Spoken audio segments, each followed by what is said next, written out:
All right, ladies and gentlemen, good day to you. Welcome again to Fortreal TV. Today we are right in the office of the Chief Executive Officer of Ugoro Investment Limited. For some of you who do not know, the company has a brand, or most of you know the company has a brand with the name Ise Estate. Ise Estate. So they have phase 1, phase 2, 3, and 4. Right. So most of you are actually not aware that the Ise Estate is simply the name of the estate. The name of the company behind Ise Estate is Ugoro Investment Limited. And today we're going to be having a quick conversation with the Chief Executive Officer of Ugoro Investment Limited. And there's something that he has to tell us.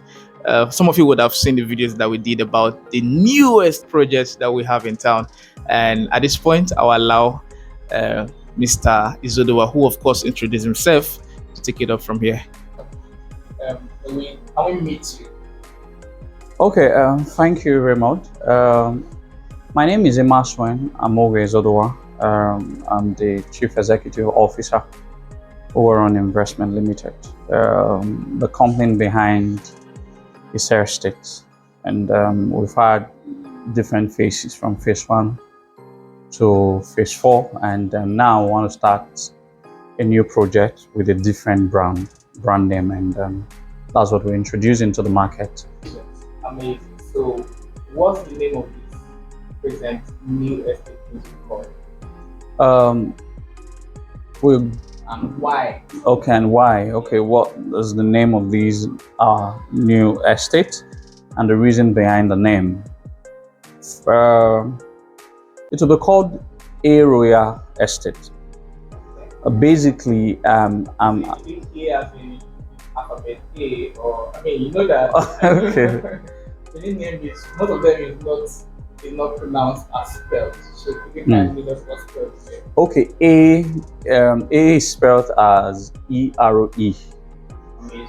I'm a product of history, and I'm a very proud Benin man. A product of history. Almost every single thing about our estates has been to reflect its indigenous ideology, starting from the company's name, Ugoro. Ugoro is not just any name. I remember when I was to get the company name registered under CAC, the lawyer asked me if I could have an option A or option B for the company's name, and I was like, I don't think anybody would have thought of having that word ever registered. And it turned out to be true, because Ugoro was the first guild ever created. Benins are known to create guilds like the bronze casting guilds and all of that. There was a guild that was created, and it was called Ugoro in the very first dynasty. The Ogisos, who were the then kings of Benin, wanted to keep the history of the land. So they dare proposed that only the wisest people in the land will be assembled into a guild, and the name of that guild was called Ugoro, like translated as the chroniclers, the keepers, the people who keeps the history of the Benin people from one generation to another. Obviously, after some time, that guild died off, and it was replaced by Iguneo, the guild that has been known all over the world to be the best bronze casters in the world. So the Benin's now started to tell their history in acts instead of in oral. So, but when I got to find out about them, I wanted to replicate. I wanted to reinvent that thing that they used to do for the Benin people by keeping. So that's how the name Ugoro Investment Limited came from. It means the chroniclers, the wisest people of the land, the heavenly people. So, but our first name is Ise. A lot of persons thought that the general word Ise means amen, and that was the concept behind our phase 2, Ise Estate. But no, it's way deeper than that. There was an Umada called Ise. He was the Umada, the scepter bearer for Oba Ozolwa. who was known to have wrestled the Oba because of what he believed in. And knowing fully well that our phase 2 was at Ute, a community that is almost bordering Utekon. And these Umada Ise came from Utekon community. So in order for me to remember sort of an honor, so that's how the concept of Ise Estates came about. And it's been revolutionary. A lot of persons, even Ise Estate certainly has overshadowed even the company's name, Warren Investment Limited. But having run the full cycle of Ise Estates, what we intend to do now is to create another brand that reflects we're stepping into something even more bigger, even more exciting, something that could rival other estates in other metropolitan cities like Lagos, Abuja, Port Harcourt. So we're coming up with a concept of a new brand called Rei Estate. A is not just E-R-O-E, it's pronounced as A. It's not just any other name. It's a name that is deeply rooted in the history, in the very beginning of the history of the Edo people. A was the second king of Benin. Chronologically spread across the two dynasties. The present Oba of Benin is the 71st king of Benin. So the second king of Benin during the eras of the Ogisos was called Ogiso A. It was probably the most revolutionary king during the dynasty of the Ogisos. And it is only best that we try to use our ideas to remember the antecedent of that great king and his revolutionary administrative prowess, and how he has been able to over the years been able to change the course of our history. So we are revolutionizing the sort of the estates in Edo State, and he was also a revolutionist, and that's exactly what we want to do now. So that's why the name came. Because of the royalty that is embedded in him, it's called A Rei Estate. And so that's really the concept, a feel of what royalty should be, a feel of what a true estate can be that has all the features that can rival all modern estates within and outside Nigeria. So that is the idea. One of the biggest investors are basically diasporas in Edo States. Okay, all right, let me have this. Thank you.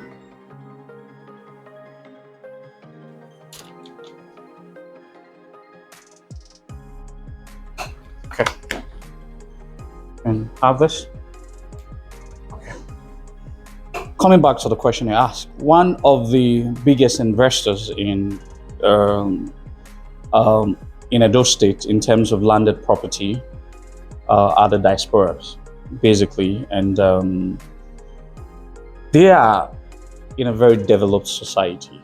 That's where they have come to be their new societies that they have found themselves.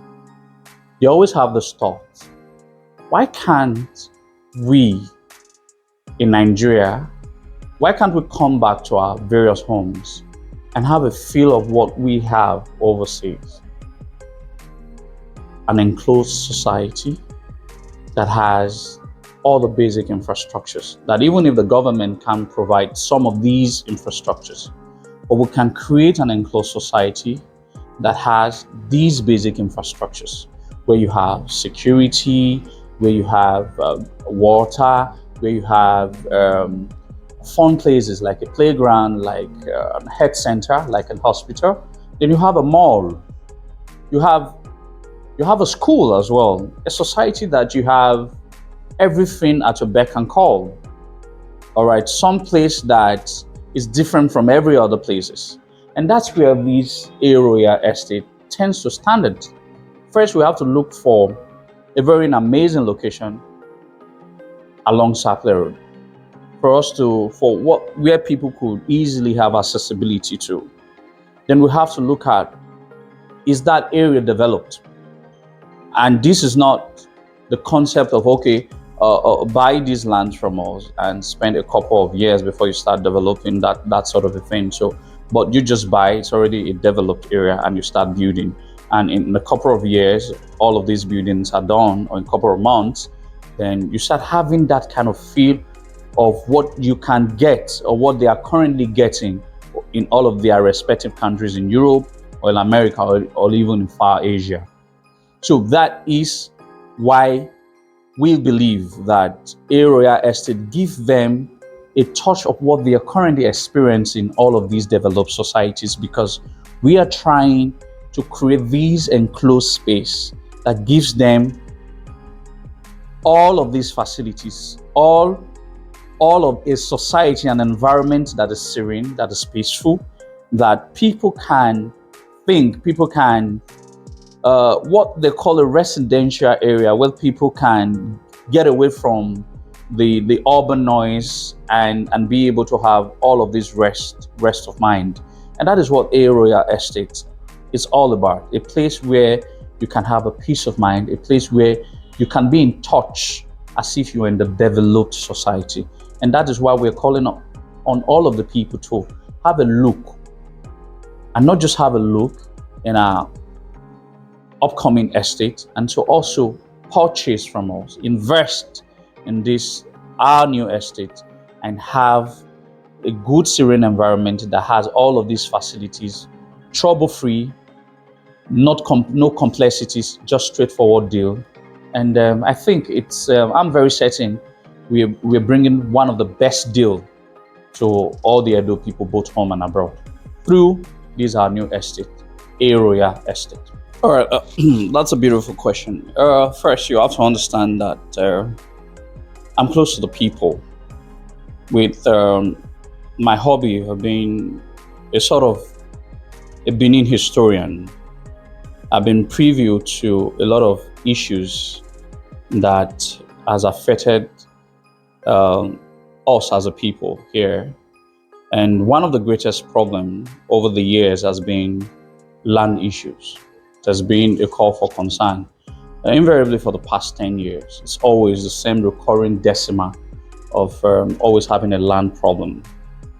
So for me, I've always wanted to solve that problem.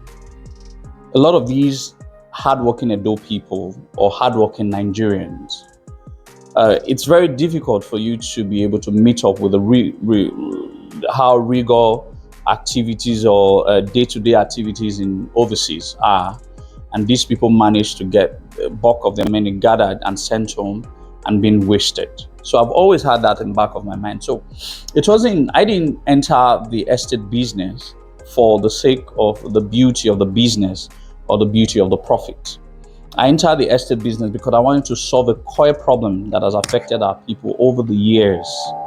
And that is why I have been able to build a niche for myself for the past 2 years of our existence, of having phase 1, phase 2, phase 3, phase 4, phase 5 in Abuja, and this is our 6th phase. That's because I have been able to build integrity and honesty. For this short period of time, I've been able to establish my 6th estate. Now, for my phase 1, what I did was to give individual CFO, because it seems like a document that gives occupants legality to their property. And I needed to do individual, you get and we do the CFO on the name of each of these respective clients. And within a short period of our 4 months, it was already a sold out. We had about 80 plots that we sold. Then we purchased our 2nd estate. It was a sold out. Our 3rd estate, it was a sold out. Then 4th, which is almost a sold out at Oregon, Upper Airport Road. Now, outside the phase 1, other phases, I did a global CFO, a CFO that ties the entire estate with the name of the company. Because our idea, our priority, we prioritize security of the land over everything. The land has to be secured. If investor, sometimes some of these lands are quite out of a bit off town, And how do we keep going there to check if these encroachers have actually encroached on our land?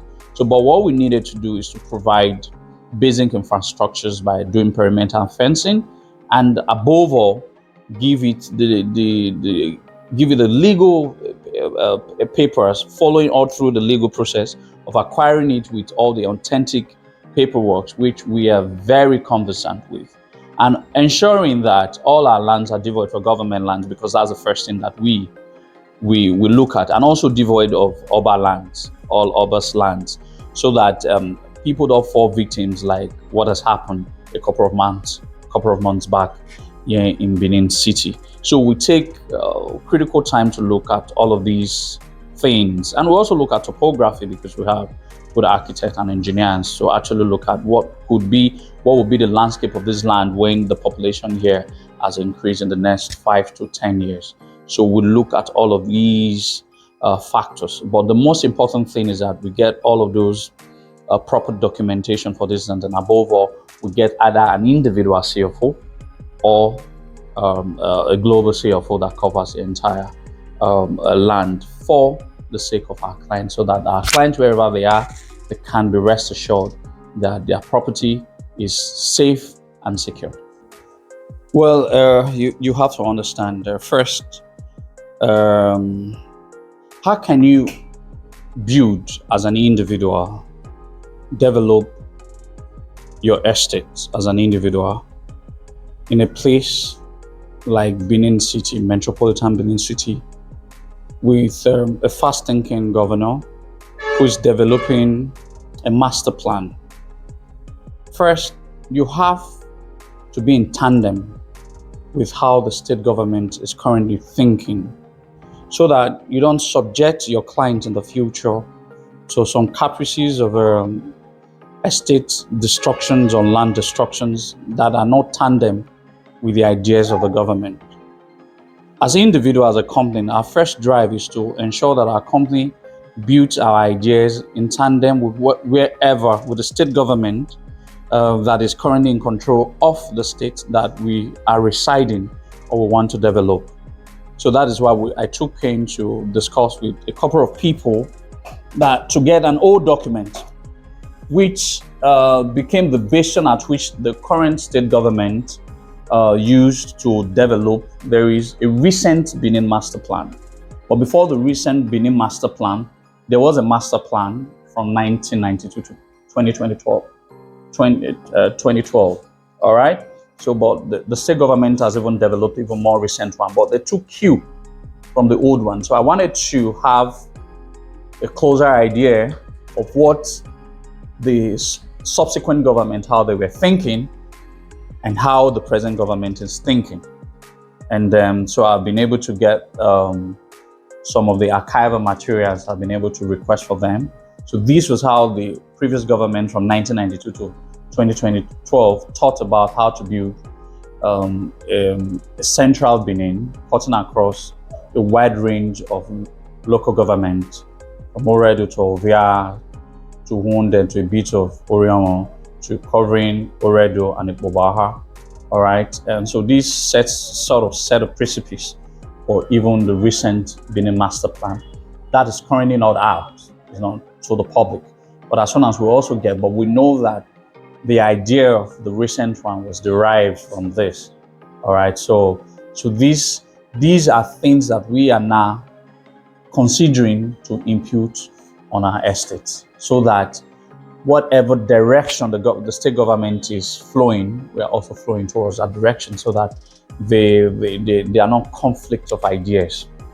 So that's why I needed to request from some old documents to get how the state government was thinking a couple of years ago. Pre-launching fee over 4 million for a plot, about 850 square meters. So then 500,000 for now for the development fee. Development fee because, come on, we have to do a perimeter fence. It has to be fully gated. All of those beautiful gates and all of that has to be there. We're considering a little roundabout or home fountain. Then good electricity, Then we're talking about CCTV being installed and street lights. So all of these basic infrastructure are going to be put in place so that people can have a feel of the nature and planting of trees, all right, so that people can be close, even if the area is already in town, it's already in connivance with nature because of the palm plantations that are everywhere. So, but we also want to increase the aesthetics to improve the beauty of the estate. So, this is not just going to be like people hearing. All right, we should be able to demonstrate in a couple of weeks of every of these things that we're saying. So we're just saying people should come and buy.